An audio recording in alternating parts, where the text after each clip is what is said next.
नमस्कार दोस्तों, राजस्थान की अंता विधानसभा सीट पर उपचुनाव अब तय हो चुका है और निर्दलीय के रूप में नरेश मीणा ने वही भीड़ दिखाते हुए जनता को दंडवत करते हुए अपना नामांकन दाखिल कर दिया। यह तय है कि नरेश मीणा अंता विधानसभा सीट से उपचुनाव में निर्दलीय के तौर पर ताल ठोक रहे हैं और पिछले 2 साल के दौरान नरेश मीणा का यह तीसरा चुनाव होगा जिसके अंदर वे निर्दलीय के रूप पर ताल ठोक रहे हैं। 2023 में आम चुनाव जब विधानसभा का राजस्थान का हुआ तो छबड़ा से नरेश मीणा उम्मीदवार बने थे निर्दलीय के तौर पर। उसके बाद में देवली उनियारा से फिर उपचुनाव में वे निर्दलीय के तौर पर मैदान पर थे और अब अंता विधानसभा उपचुनाव के चुनाव जो होने जा रहे हैं उपचुनाव, उनके अंदर भी अब नरेश मीणा फिर निर्दलीय के तौर पर मैदान में आ चुके हैं। अभी तक यहां जिस उम्मीदवारी की बात है उनमें कांग्रेस ने उपचुनाव की घोषणा के साथ ही फिर से पूर्व मंत्री प्रमोद जैन भैया को मैदान में उतार दिया था, लेकिन भाजपा की आंतरिक राजनीति में अभी तक उथल पुथल मची है और यहां से भाजपा अभी तक अपना उम्मीदवार तय नहीं कर पाई है।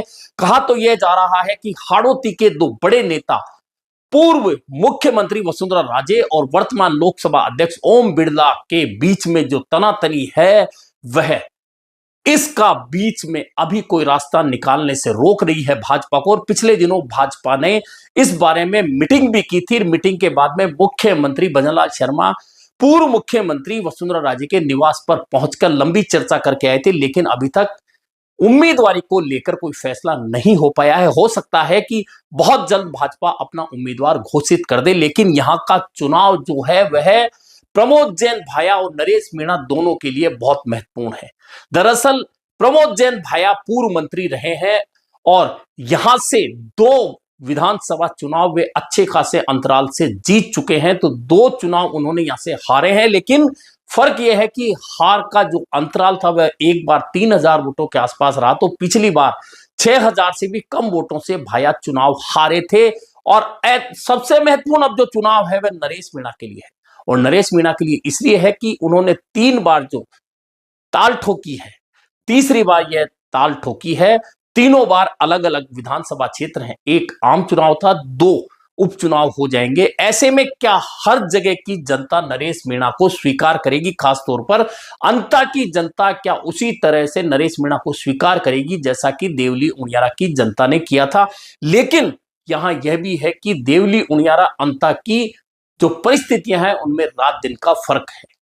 अब यह फर्क क्या है यह भी हम समझाएंगे, लेकिन अभी बात इस बात की कि नरेश मीणा ने आज नामांकन दाखिल कर दिया और नरेश मीणा के नामांकन में भीड़ उमड़ी। भीड़ नरेश मीणा के पीछे युवाओं की आती है, यह उन्होंने बार बार दिखाया है, कई बार दिखाया है। भीड़ को लेकर नरेश मीणा पर कोई सवाल कभी खड़े नहीं हो सकते, लेकिन राजनीतिक रूप से नरेश मीणा पर सवाल खड़े होते हैं क्योंकि भीड़ उनका एक उजला पक्ष है, उनका एक मजबूत पक्ष है, लेकिन उनकी ओर से राजनीतिक बयान जो दिए गए हैं वह उनकी कमजोर कड़ी है। और उन कमजोर कड़ी वाले बयानों में वे प्रदेश कांग्रेस के अध्यक्ष गोविंद सिंह डोटासरा के खिलाफ बात करते हैं, वे पूर्व मुख्यमंत्री अशोक गहलोत के खिलाफ बात करते हैं, वे भाजपा में वसुंधरा राजे के खिलाफ बात करते हैं, वे ओम बिड़ला के बात करते हैं। कई बार वे मुख्यमंत्री को अच्छा बताते हैं, कई बार मुख्यमंत्री के खिलाफ बोल जाते हैं। कुल मिलाकर इस तरह के उनके जो विवादित बयान है वे उनकी कमजोर कड़ी राजनीतिक रूप से बन चुके हैं, जो सोशल मीडिया पर यदाकदा सामने आ जाते हैं और फिर लोग सवाल उठाते हैं कि आखिरकार नरेश मीणा खुद पर काबू रखकर एक परिपक्व राजनीतिक के रूप में कब तक वह चर्चा में आएंगे जिस तरह की चर्चा किसी एक राजनीतिक के साथ होनी चाहिए। हालांकि नरेश मीणा कहते हैं कि मैं कोशिश करूंगा खुद पर काबू रखने की, लेकिन वे बहुत जल्दी उत्तेजना में आ जाते हैं। यह उत्तेजना उनसे कई तरह की ऐसी गलतियां कराती है जो बाद में पछताने का कारण बनती है। लेकिन सवाल यह है कि अंता का विधानसभा उपचुनाव जिसमें कहा जाता है कि प्रमोद जैन भाया जो पूर्व मंत्री हैं कांग्रेस सरकार के, वे उनकी मजबूत पकड़ वाला क्षेत्र रहा है।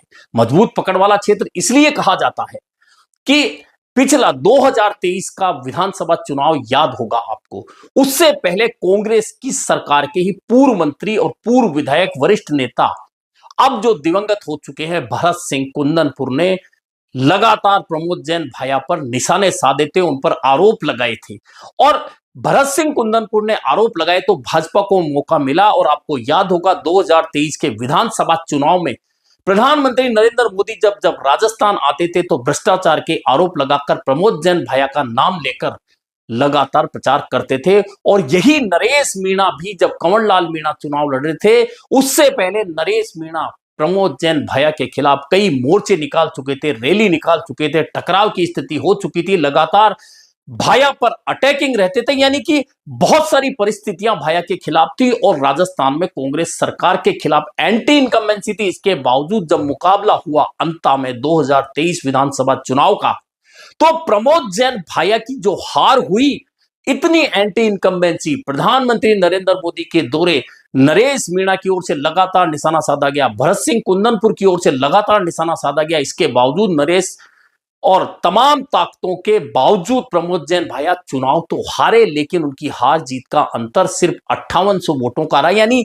इतनी एंटी इनकम्बेंसी खिलाफत के बावजूद प्रमोद जैन भाया के साथ में भी जनता रही। 80,000 से ज्यादा वोट प्रमोद जैन भाया ने हासिल कर लिए। यानी कि प्रमोद जैन भाया की जमीनी पकड़ कितनी है यह तो साबित हुआ है। लेकिन अब इस उपचुनाव में अब तय होगा कि क्या भाया वापसी करेंगे या नरेश मीणा उनकी राह में बहुत बड़ा कांटा बनकर खड़े हो सकते हैं।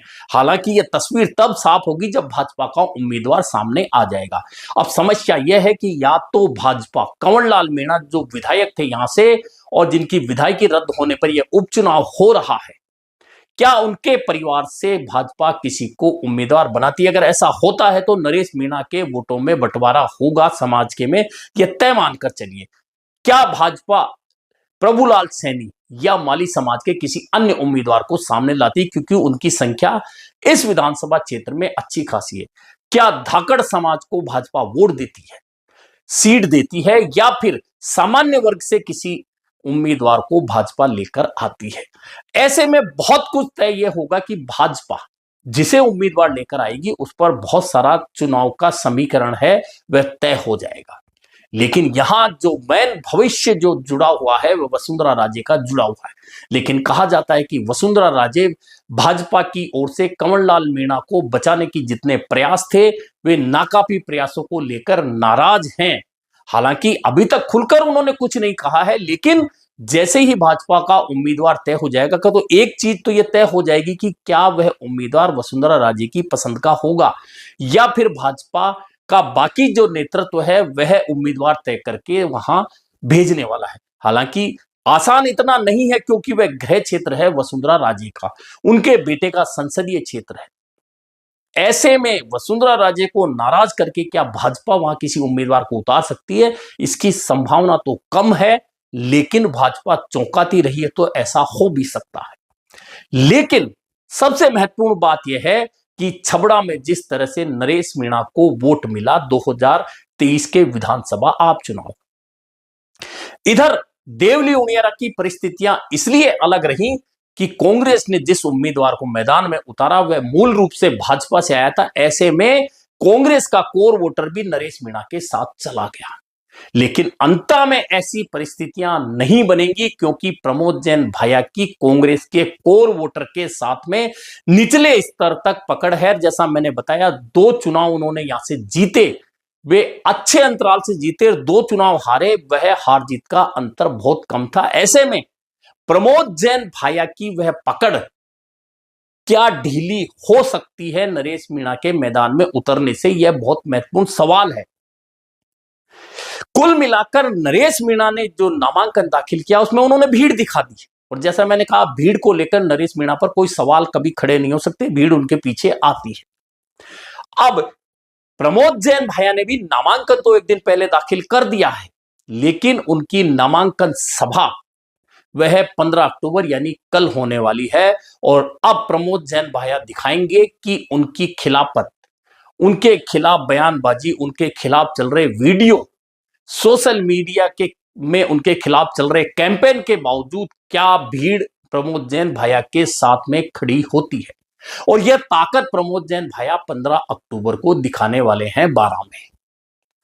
अब भाया कितनी ताकत जुटा पाएंगे इतने विरोध के बावजूद, यह भी चुनाव की दशा दिशा तय करेगी और मंच पर 12 अंता, मांगरोल और उस विधानसभा क्षेत्र के कौन से लोग होंगे, यह भी तय कर देगा कि प्रमोद जैन भाया के साथ में इस समय कौन है।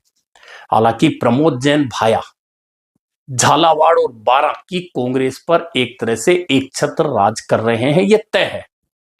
और उन्होंने खुद ने लोकसभा चुनाव लड़ा, उनकी पत्नी ने लोकसभा चुनाव लड़ा, लगातार वे यहां से विधानसभा चुनाव लड़ते आ रहे हैं और 12 जिले के अंदर कांग्रेस की मजबूत पकड़ जो बनाई है वह प्रमोद जैन भाया के कारण ही बनी है। लेकिन प्रमोद जैन भाया का जितना विरोध 2022 से शुरू हुआ है, उसका मुख्य कारण नरेश मीणा की ओर से प्रमोद जैन भाया की खिलाफत करना रहा है। इसके अलावा अन्य कारण बहुत सारे हो सकते हैं, जिनमें भरत सिंह कुंदनपुर भी कारण रहे थे। इसके बावजूद भाया ने 2023 का विधानसभा चुनाव बहुत नजदीकी टक्कर के बाद हारा, यानी कि यह तो तय है कि प्रमोद जैन भाया की पकड़ फिलहाल अंतर क्षेत्र से कमजोर नहीं हुई है। लेकिन सबसे मुख्य सवाल यह भी है कि नरेश मीणा क्या इस चुनाव में वैसा ही कमाल दिखा पाएंगे जैसा वे देवली उनियारा में दिखा पाए थे, क्योंकि परिस्थितियां दोनों जगह की अलग है। यह सही है कि 12 जिले के नजदीक नरेश मीणा का गांव है और वे एक तरह से वहां का लोकल फैक्टर प्रभावित कर सकते हैं, लेकिन लोगों की वैसी सहानुभूति इस बार चर्चाओं में नरेश मीणा के साथ फिलहाल नजर नहीं आ रही जैसी देवली उनियारा में नजर आ रही थी। इसका कारण जो लोगों से चर्चा में निकल कर आया, लोगों का कहना है कि छबड़ा से चुनाव लड़ा कोई बात नहीं थी, देवली उनियारा से चुनाव लड़ा कोई बात नहीं थी, लेकिन अब अंता से भी नरेश मीणा चुनाव लड़ने आ गए, यानी कि नरेश मीणा हर विधानसभा क्षेत्र में अपनी टांग अड़ाएंगे। क्या यह राजनीतिक रूप से सही कदम है?